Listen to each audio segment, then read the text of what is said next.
Hello, PSI2000 students. Back into you for week 3, Canada's political economy for richer or for poorer in the global economy. You recall that in the last week I talked to you a lot about Canada's ethnic, cultural diversity and regional economic diversity, and how that has been a predominant factor in Canadian politics since really before Confederation.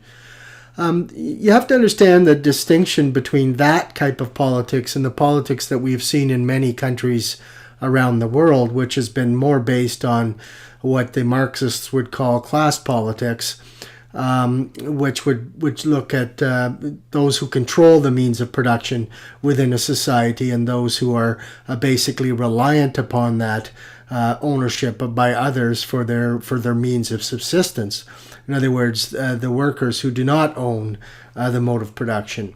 That would be typical of the class politics that we saw, let's say, in pre-revolutionary Russia, or in Germany, for that matter, for major parts of its existence, where class politics has been a serious consideration. And in England, for example, where there was a Labour Party and a Conservative Party that were very much based around class distinctions. Whereas in Canada, we haven't, because of the overwhelming dominance in our politics of regional diversity and ethnic and cultural diversity, class politics didn't really come to the fore the way it did in a lot of other countries that are now developed countries in the OECD, like Canada is. But that doesn't mean that class politics and the politics of wealth does not figure in Canadian politics. It just tends to be so wrapped up with our regional characteristics and our ethnic and cultural characteristics that sometimes it's difficult to tell how that's manifesting itself. We can see it a bit. I mean, we do see, for example, in recent Canadian politics that there has been a tendency for political parties to adopt different positions that try to reflect the different class interests, but it's not nearly as stark, as you would see in many other countries of the world. However, that does not mean that in Canada we don't have wealth and class and poverty related issues.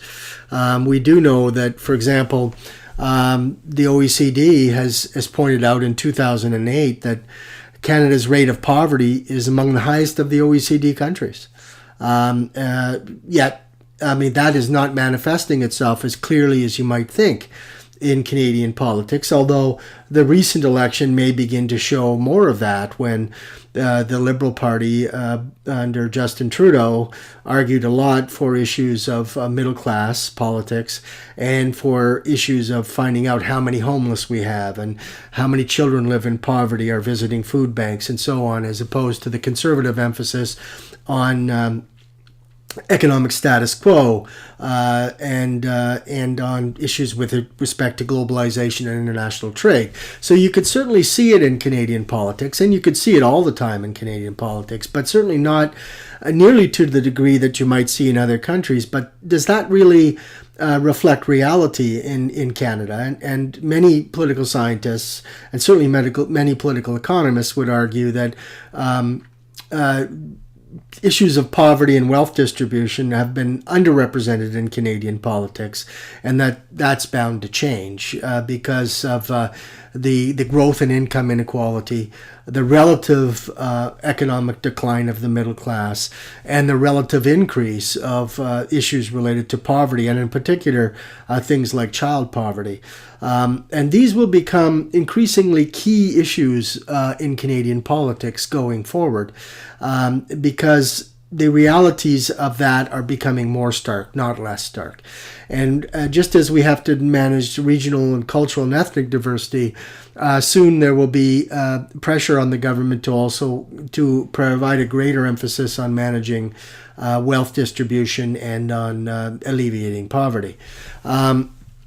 So it's very important that just because it hasn't come to the fore in Canadian politics as much as it has in other countries, don't be fed the illusion that it's not an important factor in Canadian politics and that it won't become an increasingly important factor in Canadian politics. And a lot of, what what concealed that aspect of Canadian political existence in the past, in addition to ethnic and cultural and regional economic diversity, is the issue of socioeconomic mobility. In Canada, as in the United States, and in all sort of what we call settler societies, where relatively young countries that have been growing through immigration, have been growing through economic growth, the society often had socioeconomic mobility to fall back on. In other words, you could start as a poor working class kid, and you could become a business owner over time, or you could become a rich person. It's, the rags to riches story was often a very strong political signaling or ideological signaling as to why the status quo was okay. But as we've seen in recent decades, the distribution of wealth between the very rich and the middle class and the very poor has become much wider. Socioeconomic mobility is much less clear as a path that many people can follow. And so you're beginning to see creeping in a bit more of the issues with respect to socioeconomic standing and class politics in Canada. And I think it's inevitable that we'll see more of that, just simply because of the way that our economies are going in developed countries. Slower patterns of economic growth, greater centralization of economic wealth in smaller numbers of people, the 1%, and so on and so forth. We're bound to see a return to some of the factors that influence our political system in a different way than regional and cultural diversity. And these will sort of re-enter in things like progressive taxation system, surcharges on the wealthy. These kinds of things will start to become a political pressure that will build in the system. So while our Canadian politics has not been defined by class politics the same way it has been in some of older societies, it's nevertheless always there as an undercurrent. It always interacts with the regional and cultural diversity factors, and it manifests itself in sort of more subtle ways than has been the case in other countries. That some political scientists will argue that that's beginning to change, and we saw a bit of that in the last election. We saw a bit of that emerging under the Harper regime, and now we're seeing a bit of the expression of the middle class and the poorer classes in the recent government, and the success that in the previous election that the NDP had, for example, under Layton, as opposed to the last election. So that manifestation is beginning to occur.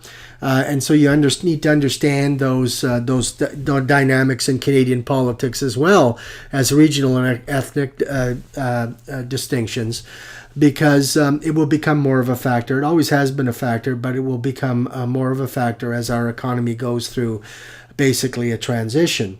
And we'll talk about those transitions later on in the course. So, be sensitive to this aspect. Most Canadian political science will start off with a statement that class politics has not been a big factor in Canadian politics. Well, it has, but it hasn't been as overt, and it hasn't been as clear cut as it's, let's say, in Russia or in Germany or in England or in France or things like that, countries like that. But nevertheless, it exists, and I think that will be more of a case going forward. So, understanding and parceling out, what are our issues, our political issues in Canada with respect to poverty and wealth distribution? And are they becoming more severe? And the data would indicate that they are. And the question then you would have to ask yourself is, how long will that be the case before these issues become expressed much more loudly at the political level? And I would suggest that that won't take very much longer, and we're beginning to see some of the effects of that even as early as the last election. Now, we also saw it in the linking, for example, of the Reform and the Conservative Party under Harper, and we hear noise now about does it make sense for the Liberals and the NDP to merge? Unlikely to happen in the short term, but these are all expressions of a class dynamic. More than they are of a regional dynamic. or a cultural ethnic dynamic, which is relatively new to Canada, right? But we are beginning to see that become a factor in Canadian politics. So I want you to think about the class politics aspects and realize, how much of an influence that's having on Canadian politics and how that influence is probably increasing. But also with class politics and with the distinction that the Marxists would draw from between those who control the mode of production and those who are subservient to it or rely upon it for their subsistence, how that's being changed also under globalization. Because globalization allows capital to basically go, those who control the mode of production, to trade countries off against each other. Also under globalization, we've seen a high concentration of wealth in the top 1% of society. All of these things will tend to exacerbate the need for political systems, which is our concern, the need for political systems to manage those conflicts and manage those discrepancies within the political system, and doing it in a way that is respected and is legitimate in the public. That's going to be an ongoing challenge. So enjoy the week's readings. Think through clearly how you see your understanding of class politics. How significant an issue do you see it becoming? And how significant as an issue that Canada has in its political system to really, in many ways, be blind to poverty concerns within the country. I mean, we've struggled to get the poverty concerns of the Aboriginal peoples on the agenda. Why has that been so difficult for Canadians?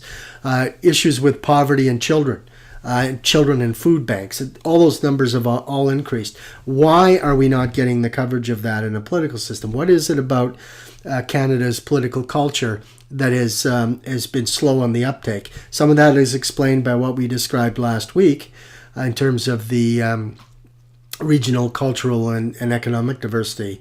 But there are more factors that come into the explanation, including the political culture, political traditions of not talking in terms of class politics. But that may be changing. So let's think that issue through. Look at it carefully, and we'll pick up again next week. Okay? Cheers. Have a good week. Bye-bye.